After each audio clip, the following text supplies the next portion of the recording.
What's up, guys? Simon Fiaz, and I'm back after a very long while. And this is how it's going to go now on this channel. I will go through NMR spectroscopy playlist. I see a lot of you guys asking me in the comments. I don't know why I saw someone say the transition metals one. I've already done that walkthrough. But the NMR spectroscopy, I will go through that. It's just I need to actually understand what is NMR and all of that. I'm not really confident with that.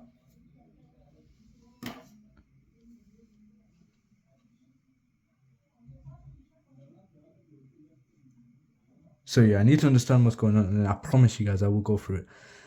And you know what? I'm gonna go through it today. Actually, I promise you guys I will go through NMR spectroscopy playlist today. I will force myself to learn it.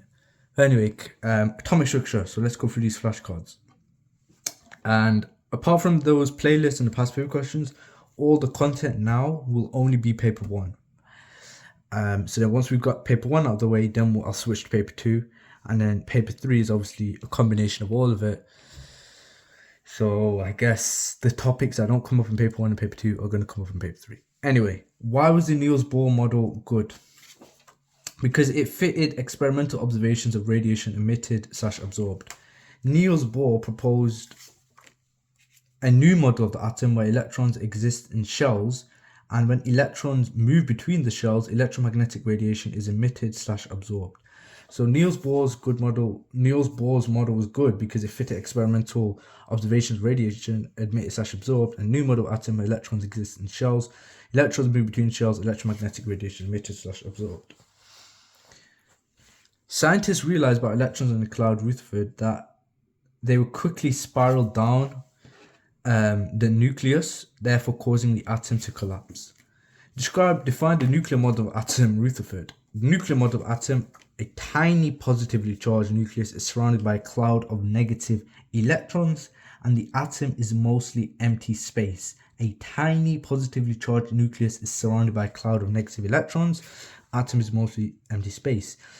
Ernest Rutherford Goldfall experiment. The results led to the development of the plum flooding model. And one way you could remember this is that if you think about the gold foil, it's got an F, so I'm going from gold foil experiment to the plum flooding experiment.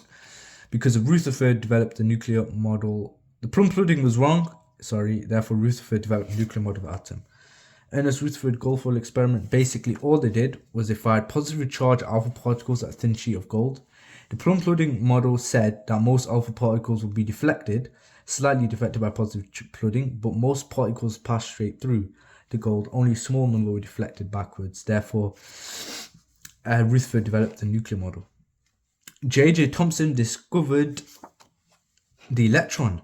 He showed atoms weren't solid and indivisible, and the solid sphere idea was changed to the plum flooding idea. John Dalton described atoms as solid spheres, and they said that different spheres made up different elements. Isotopes have slightly different physical properties because they have different densities, and the physical properties depend on the mass of atom. So different densities, physical properties depend on mass of atom. Isotopes, atoms are the same number of protons but different number of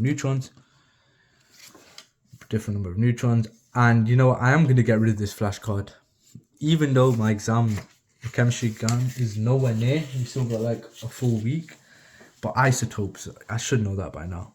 Label A, Z, and X, and how to find number of neutrons, A and Z. A is your mass number, Z is your atomic number. I could see them doing this. So A is your mass number, Z is the atomic number, and number of neutrons is the mass number minus the atomic number, the top number minus the bottom number. Neutral atoms have number of electrons same as number of protons. Atomic number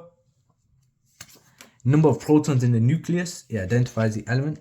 Mass number, the total number of protons and neutrons in the nucleus.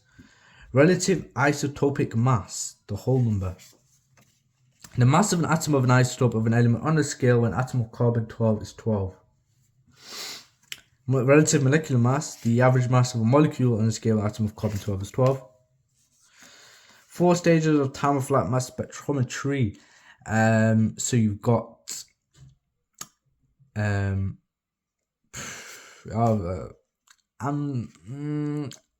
You've got obviously acceleration, you've got electrospray, electron impact, you've got detection, and you've got ion drift. But I don't know if that's in the correct order. Ionization, then acceleration, then ion drift, then detection. Yeah, I know all of them, I just don't know the full correct stages.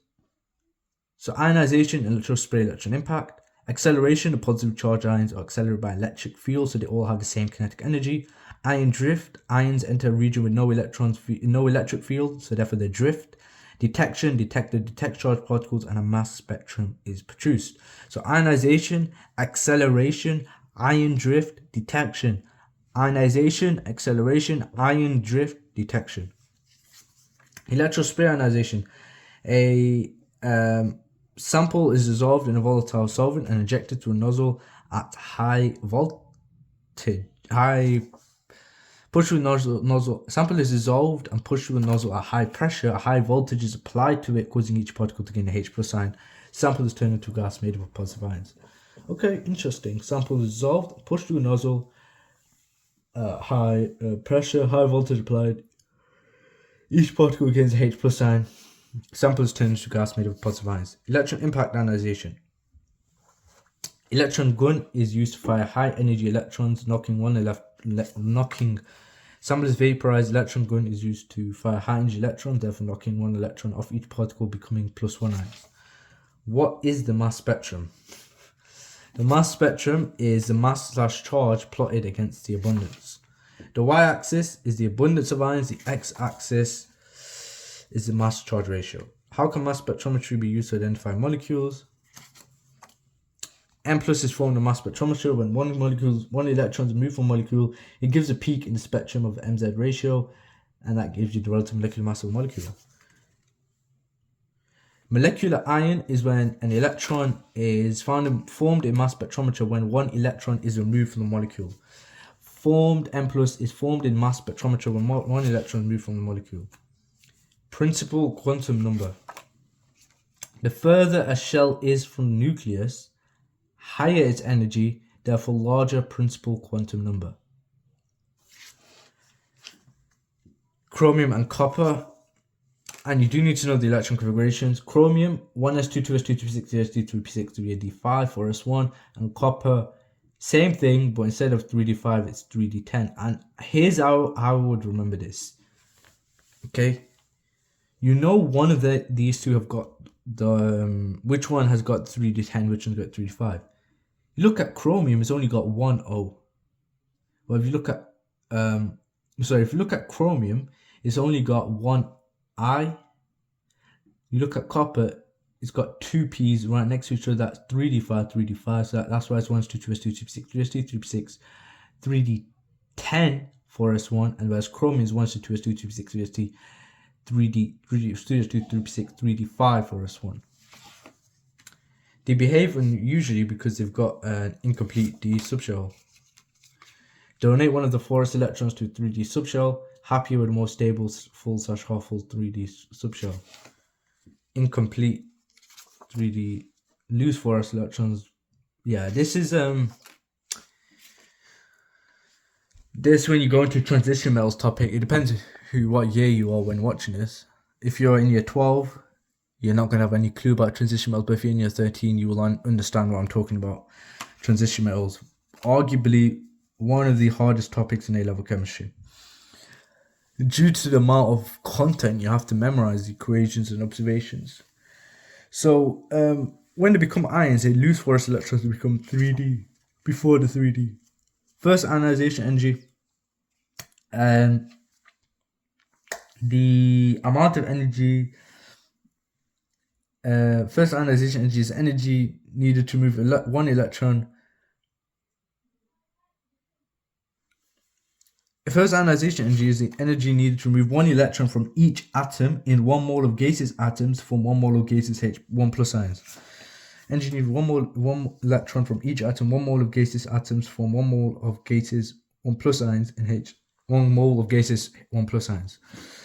First ionization energy is endothermic because it takes energy in. Puts in energy ionizing atom/molecule. A key fact about ionization energy, lower the ionization energy, easier to form an ion. Nuclear charge. Nuclear charge is the idea. The more positively charged a nucleus, the stronger the attraction will have for the outer electrons. So yeah, more proton nucleus, positively charged, stronger attraction for outer electrons. And the more positively charged nucleus is dependent on the number of protons in the nucleus, which makes sense because protons is positive. So if you have more protons, the nucleus can be more positively charged. Distance from the nucleus. Attraction falls off rapidly with distance, and electrons close to the nucleus are much more strongly attracted than those further away. Shielding the repulsion of electrons, shielding the number of electrons between outer electrons and nucleus. Number of electrons between outer electron and nucleus increases. The outer electrons feel less attraction to the nuclear charge. Second, ionization energy. Well, let's go back to the first ionization energy. And if we have a look at the first ionization energy, guys, I know you might be wondering, like, this is so much information for atomic structure. Like, a lot of this, you might be thinking, oh, a lot of this is useless. But we don't want to take any risks. And I used a textbook and I made detailed flashcards on pretty much every aspect of what they could ask you on atomic structure. That doesn't mean this is it. Then obviously, then your most important part, your flashcards, I think, is the least important part. The most important part is the past paper questions and the memorization of these past paper questions as well. But for the content, yes, obviously past flashcards are excellent. So first ionization energy, I said the energy needed to remove one electron from each atom and 1 mole of gaseous atom from 1 mole of gaseous 1 plus ion. So therefore, second ionization energy is the energy needed to remove 1 electron from each ion into 1 mole of gaseous 1 plus ions. 1 plus ions form 1 mole of gaseous 2 plus ions. So we just tweaked it up a bit. The graphs of successive ionization energies show the evidence for cell structure of atoms.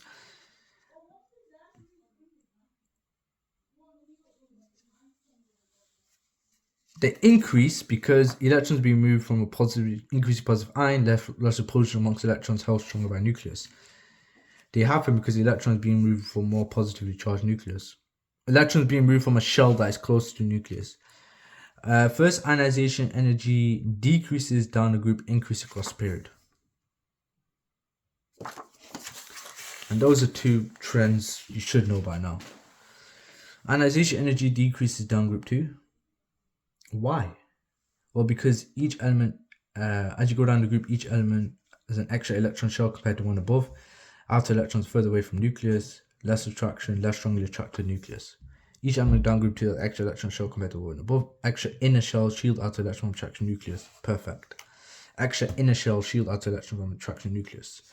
Ionization energy increases across the period because nuclear charge increases, more protons, more positively charged nucleus, strong attraction for the outer electrons, and similar shielding, and all electrons being removed from the same outer shell. All electrons, extra electrons at the same energy levels. Example of drop between in group 2/3 showing subshell structure is aluminium's out 3 electron in 3p orbital rather than 3s, and 3p orbital is high energy than 3s, further away from nucleus, and the 3p orbital has additional shielding from the 3s2 electrons. Example of drop between groups 5 and 6, phosphorus and sulfur. Electron repulsion, phosphorus, electron moved from single occupied orbital, sulfur, orbital contain 2 electrons, repulsion between 2 electrons, easier to remove from shared orbitals. Equation for electron impact ionization, equation for electron spray ionization. Well, I just went through those, describe what happens, but I just said to you guys, in the electron spray ionization energy, sample is dissolved and pushed through a nozzle at high pressure. A high voltage applied to it, causing each particle to gain H plus ion. Whereas with electron impact, I said the sample is dissolved, the sample is vaporized, and the electron going to use to fire higher energy electrons, knocking one electron off, becoming 1 plus ions. So the equation for electron impact ionization energy, let's go through this one, electron spray ionization, the equation is going to be X gaseous plus H plus to XH plus gaseous. Whereas with electron impact, it's going to be the opposite. So for electron spray, yep, x gases plus h plus from xh plus gases. Electron impact, x gases to x plus gases plus e minus.